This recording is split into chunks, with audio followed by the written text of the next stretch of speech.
Bonjour, bonsoir, bon après-midi, bonne Pâques et bienvenue sur Mauvaise Touche, le podcast qui explore l'histoire des jeux vidéo. Je suis Cédric et aujourd'hui on va se jeter dans l'un de mes jeux vidéo favoris, Kid Icarus sur NES.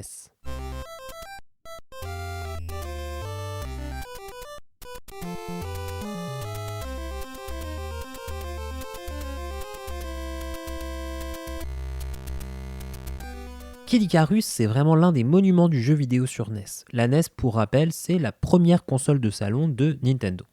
Le jeu est sorti en 1986 au Japon et en 1987 dans le reste du monde, parce qu'à l'époque ça prenait des mois et des mois pour que les jeux sortent un peu partout, soit un an après la révolution qu'a été la sortie du tout premier Legend of Zelda et 2 ans après le tout premier Super Mario Bros. À l'époque, Kid Icarus marque vraiment l'envie de Nintendo de poursuivre dans la veine du jeu d'action et vraiment de pousser un cran plus haut l'ambition de créer des aventures et des ambiances qui soient vraiment épiques dans le jeu vidéo, surtout qu'à l'époque il n'y en a pas encore non plus des masses. L'histoire s'inspire librement, très très librement même d'ailleurs, de la mythologie grecque. Le royaume des anges se fait attaquer par l'infâme Médusa qui enlève la déesse Palutena, que nous connaissons tous, et qui pétrifie tous les anges, à l'exception de Pete, un jeune ange gardien incarné par le joueur qui se retrouve envoyé aux enfers, là où le jeu commence. Kid Icarus est donc un platformer d'action, un action platformer, comme on dit dans la langue de Justin Bieber, en 2D, où on aide cette bonne vieille patate de Pete à remonter des enfers, et ce faisant à éliminer 3 boss pour récupérer des artefacts magiques et atteindre le royaume du ciel pour défier l'infâme du Médusa et sauver la déesse de la lumière Palutena. Parce que oui, avec Mario et Zelda, Kid Icarus gardait ce bon vieux cliché de jeu vidéo, il fallait délivrer la princesse. Pour autant, quand j'étais môme, ce jeu m'a littéralement fait rêver. J'y repense toujours avec beaucoup d'émotion et c'est vraiment un soft que j'ai refait une 50aine de fois au travers des plateformes depuis que je suis petit, quoi. C'est pour ça que j'avais vraiment envie d'en parler dans ce podcast et d'en faire un peu le premier épisode. En 1985, Kid Icarus fait partie d'une série de jeux vidéo développée par une équipe fondatrice de Nintendo. C'est l'équipe Research and Development One, ou R&D One, ils ne sont pas très forts en acronyme à l'époque, et qui est dirigée par une légende de Nintendo qui s'appelle Gunpei Yokoi. Gunpei Yokoi, je me permets une parenthèse, parce que c'est vraiment l'un des fondateurs de la philosophie de Nintendo jusqu'à nos jours.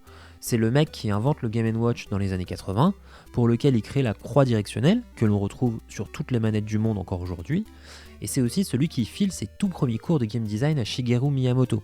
Shigeru Miyamoto, c'est le créateur de Zelda, de Mario, c'est vraiment le Steven Spielberg de Nintendo. Et donc il le conseille lors de la création du tout premier jeu d'arcade Donkey Kong, celui où le gros singe lance donc des barils sur Mario qui à l'époque s'appelle encore Jumpman. Et Gunpei, c'est aussi le co-créateur de la première Game Boy en 1989, donc c'est un mec qui pèse. Par la suite, il invente le Virtual Boy en 1995, qui est un casque de réalité virtuelle en monochrome rouge, qui va être un échec retentissant, ce sera le dernier projet de sa carrière, sur lequel nous jetterons un voile pudique. Gunpei Yokoi meurt malheureusement d'un accident de la route en 1997 et sur sa tombe, l'épitaphe porte sa devise qui est clairement celle qui guide Nintendo dans les années 80 et honnêtement encore aujourd'hui. Cette devise c'est « Penser différemment une technologie banale ». Libre traduction de l'anglais et du japonais. Donc Gunpei Yokoi c'est sans doute l'une des 10 personnes à avoir le plus influencé l'histoire mondiale du jeu vidéo. Et à l'époque, donc en 1985, il travaille comme chef de la division Research and Development One, et il est en charge de Kid Icarus. Kid Icarus, c'est un jeu qui est développé en même temps et par la même équipe qu'un autre classique absolu de la Nintendo, le premier Metroid.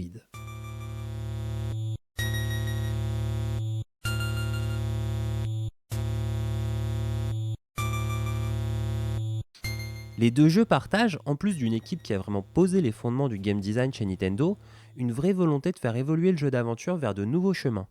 Et en fait, les deux jeux sont réellement fondateurs parce qu'en creusant les premières ornières de ce que pouvait devenir un jeu vidéo d'aventure, en 1986 à l'époque, ils ont vraiment pavé la voie pour la suite des productions de Nintendo mais aussi de tous les autres éditeurs. Dans Kid Icarus et dans Metroid, le joueur peut se déplacer et sauter, comme Mario, tout en utilisant des armes et des objets, comme dans Zelda. Metroid, de son côté, va se concentrer sur l'exploration angoissante d'une planète extraterrestre et va vraiment créer un nouveau genre à lui tout seul, le Metroidvania. Kid Icarus, de son côté, va être l'un des tout premiers jeux d'aventure à intégrer des éléments de jeu de rôle. Pete, le héros, évolue différemment en fonction du nombre d'ennemis vaincus, ce qui permet de gagner en puissance plus rapidement pour le joueur s'il prend le temps de massacrer en fait les tombereaux d'ennemis qui lui collent aux fesses à travers les 13 niveaux du jeu. Et ces 13 niveaux, ils sont eux-mêmes composés quasiment tous avec génie. Ce bon vieux Gunpei, dont on a déjà parlé, était accompagné pour Kid Icarus de deux autres pontes du Nintendo de la fin du XXe siècle. Le premier, c'est Satoru Okada, qui est le directeur en chef de Metroid et qui est aussi le directeur du génialissime Super Mario Land sur Game Boy, qui fut vraiment le premier jeu à tenter de nouvelles approches avec la formule Super Mario.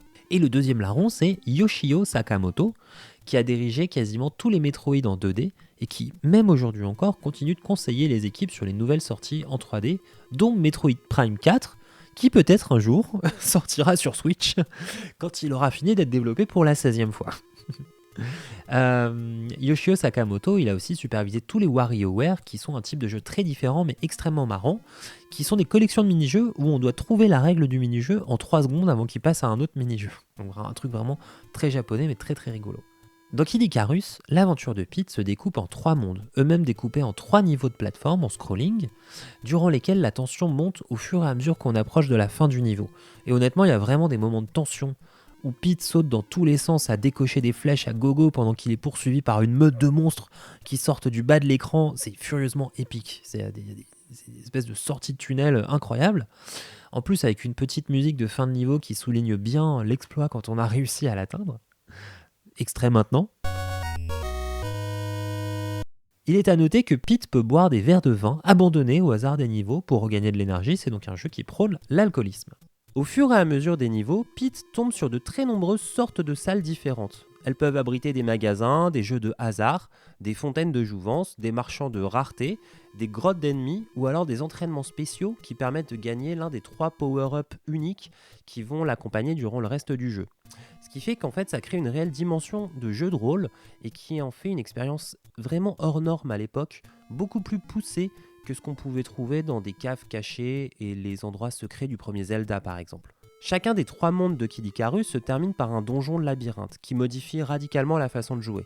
Il ne s'agit plus de passer des obstacles définis comme un jeu de plateforme, il faut maintenant trouver son chemin tout en faisant une carte mentale du donjon labyrinthe. On peut d'ailleurs acheter une vraie carte et un crayon pour se repérer, si tant est qu'on trouve le magasin. Et le but c'est évidemment de trouver le boss pour 1. Le maraver, et 2. Récupérer l'un des 3 trésors légendaires nécessaires pour aller botter les fesses de Médusa au royaume des cieux.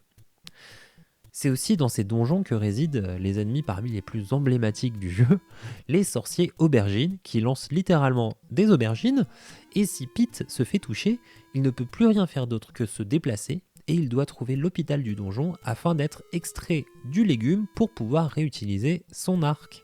Une fois passés les mondes de l'enfer, du purgatoire et celui des nuages, Pete débarque, armé des 3 trésors légendaires dans le niveau final, qui encore une fois change radicalement la mécanique de jeu pour devenir un shoot 'em up, donc c'est-à-dire un jeu de tir dans une ambiance mythologique assez onirique et extraordinaire.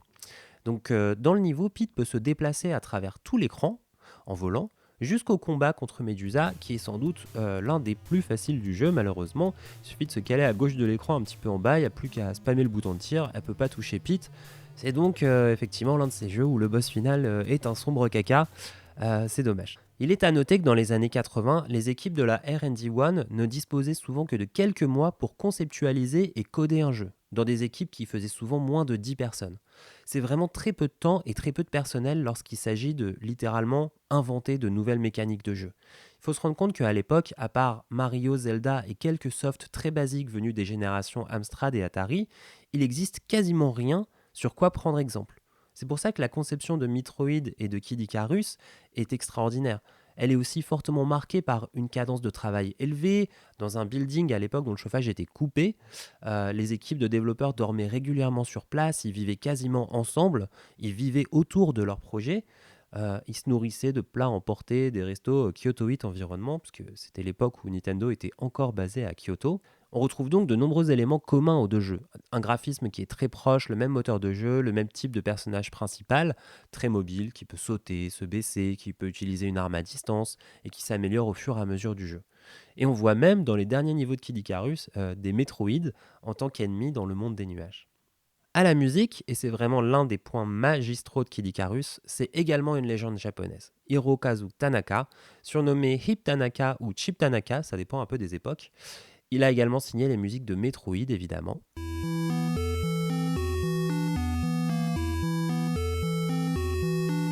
Mais également de Duck Hunt,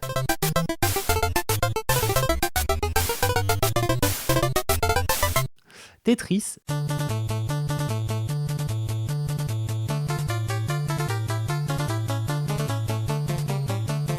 Super Mario Land,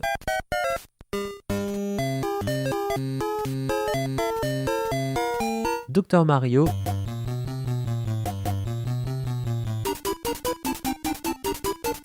et de l'extraordinaire série Mother.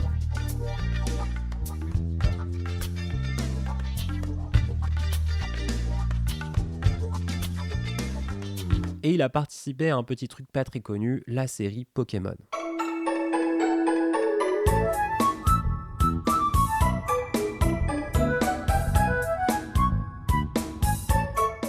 Les mélodies sont évidentes, elles rentrent dans la tête et n'en sortent plus jamais, j'en suis la preuve vivante, 30 ans après je les connais encore par cœur. Et elles donnent véritablement vie au travail des graphistes et des développeurs pour créer un univers crédible avec seulement à l'époque 256 couleurs et une petite douzaine de polygones. Voilà, j'espère vous avoir donné envie de toucher un petit peu à ce jeu-là. C'était Mauvaise Touche sur Kid Icarus, j'espère que ça vous a plu. N'hésitez pas à mettre des étoiles, surtout laisser un commentaire sur Apple Podcast, ça vaut plus que des étoiles, même si c'est pour me dire que c'était nul. Et à très vite pour l'histoire d'un autre jeu vidéo. Bye bye!